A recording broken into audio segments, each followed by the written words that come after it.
உலகில் உயர்ந்ததே மனிதம் மனிதம் மனிதம். இறைமையின் சாயலே மனிதம் மனிதம் மனிதம். அந்த மனிதம் மலர்வதே இறைவனின் மகிமை. வணக்கம் வணக்கம், இனிய கனடா வணக்கம். மீண்டும் உங்கள் எல்லோரையும் நான் சந்திப்பதில் பெரும் மகிழ்ச்சி அடைகின்றேன். இது ஆர் மோகன் கவிதை சொல்லும் கதை ஊடாக மீண்டும் ஓர் கவிதை. இக்கவிதையை எழுதியவர் கனடாவில் இருந்து கவிஞர் த்ரீசா இந்திராணி. கவிதை அம்மனித நேயம் இன்னும் சாகவில்லை. ஆக்கம் கனடாவில் இருந்து கவிஞர் த்ரீசா இந்திராணி. கண்களை திறந்தேன், கண்ணுக்கு எட்டிய தூரத்தில் எதுவும் இல்லை. நேற்று நின்ற கட்டிடங்கள் எங்கே? விண்ணை மறைக்கும் புகைப்படலம், விண்ணென்று மேகத்தை கிழித்து செல்லும் வானவூர்திகள், இடிந்த கட்டிடங்கள், இவையெல்லாம் இங்கு யுத்தம் நடந்ததை பறை சாற்றுகின்றன. கண்களை திறந்தேன், கண்ணுக்கு எட்டிய தூரத்தில் எதுவும் இல்லை. நேற்று நின்ற கட்டிடங்கள் எங்கே? விண்ணை மறைக்கும் புகை மடலம், விண்ணென்று வேகத்தை கிழித்து செல்லும் வானவூர்திகள், இடிந்த கட்டிடங்கள், இவையெல்லாம் இங்கே யுத்தம் நடந்ததை பறை சாற்றுகின்றன. நிகழ்ந்தது என்ன? நினைத்து பார்க்கிறேன். நடு இரவில் விமானங்கள் பறக்கின்றன, குண்டுகள் வெடிக்கின்றன. அம்மா எழுந்து செல்வது தெரிந்தது. நானும் எழுந்தேன். படீரென்று சத்தம் கேட்டது. நினைவை இழந்து விட்டேன். நிகழ்ந்தது என்ன? நினைத்து பார்க்கிறேன். நடு இரவில் விமானங்கள் பறக்கின்றன, குண்டுகள் வெடிக்கின்றன. அம்மா எழுந்து செல்வது தெரிந்தது. நானும் எழுந்தேன். படீரென்று சத்தம் கேட்டு நினைவை இழந்து விட்டேன். கண்களை திறந்தேன், ஆனால் எழுந்திருக்க முடியவில்லை. கால்கள் இடிபாடுகளில் சிக்கி இருப்பதை உணர்ந்தேன். கண்களை திறந்தேன், ஆனால் எழுந்திருக்க முடியவில்லை. கால்கள் இடிபாடுகளில் சிக்கி இருப்பதை உணர்ந்தேன்.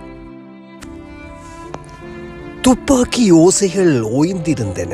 தடம் புரியாமல் தடுமாறுகிறேன். அம்மா வந்து என்னை பார், காலனுக்கு பலியாகி விட்டாயோ? காலம்தான் பதில் சொல்லுமா? கதறுகிறேன். கேட்கத்தான் அம்மா இல்லை. துப்பாக்கி ஓசைகள் ஓய்ந்தன. தடம் புரியாமல் தடுமாறுகிறேன். அம்மா வந்து என்னை பார், காலனுக்கு பலியாகி விட்டாயோ? காலம்தான் பதில் சொல்லுமா? கதறுகிறேன். கேட்கத்தான் அம்மா இல்லை. காலடி ஓசை கேட்டது. ஆவலுடன் அம்மா என்றேன். கரம் ஒன்று என்னை நோக்கி நீண்டது. இடிபாடுகளை நீக்கி என்னை அரவணைத்து தூக்கியது. அது என் அம்மா இல்லை, ஆனால் அன்பின் அரவணைப்பு இருந்தது. காலடி ஓசை கேட்டது. ஆவலுடன் அம்மா என்றேன். கரம் ஒன்று என்னை நோக்கி நீண்டது. இடிபாடுகளை நீக்கி என்னை அரவணைத்து தூக்கியது. அது என் அம்மா இல்லை, ஆனால் அன்பின் அரவணைப்பு இருந்தது.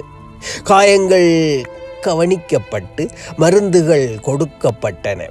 தூசு படிந்த ஆடைகளை நீக்கி புதிய ஆடைகள் கொடுக்கப்பட்டன. இன்னும் என்னை போல் பலருடன் புகலிடம் நோக்கி போகின்றேன்.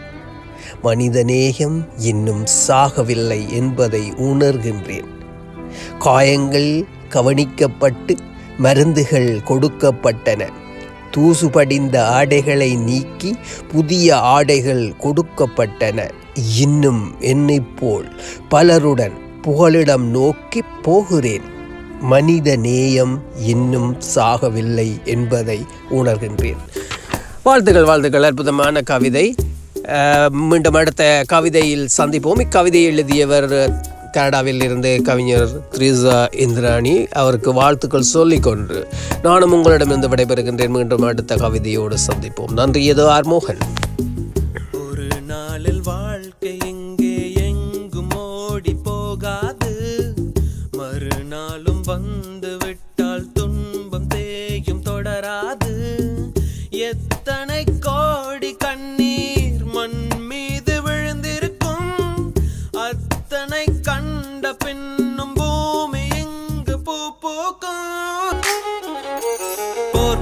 உலகத்தில் பிறந்து விட்டோம், வந்தவை போனவை வருத்தமில்லை. காட்டினிலே வாழ்கின்றோம், முட்களின் வழி ஒன்றும் மரணமில்லை.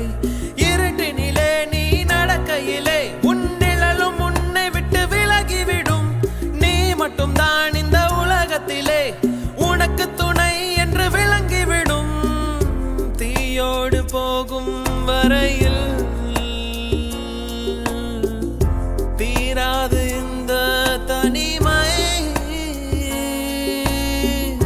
கரை வரும் நேரம் பார்த்து கப்பலில் காத்திருப்போம். எரிமலை வந்தால் கூட ஏறி நின்று பார்த்தெடுப்போம். அது எனக்கு இது உனக்கு, இதயங்கள் போடும் தனி கணக்கு. அவள் எனக்கு இவள் உனக்கு, உடல்களும் போடும் புதிர் கணக்கு. உனக்கும் இல்லை இது எனக்கும் இல்லை, படைத்தவனே இங்கு எடுத்துக்கொள்வான். நல்லவன் யாரட கெட்டவன் யார், கடைசியில் அவனே முடிவு செய்வான். பழி போடும் உலகம் இங்கே, பலியான உயிர்கள் எங்கே? உலகத்தின் ஓரம் நின்று அத்தனையும் பார்த்திருப்போம். நடப்பவை நாடகம் என்று நாமும் சேர்ந்து நடித்திருப்போம். பல முகங்கள் வேண்டும் சரி மாட்டிக்கொள்வோம். பல திருப்பம் தெரியும் அதில் திரும்பிக் கொள்வோம். கதை முடியும் போக்கில் அதை முடித்துக் கொள்வோம்.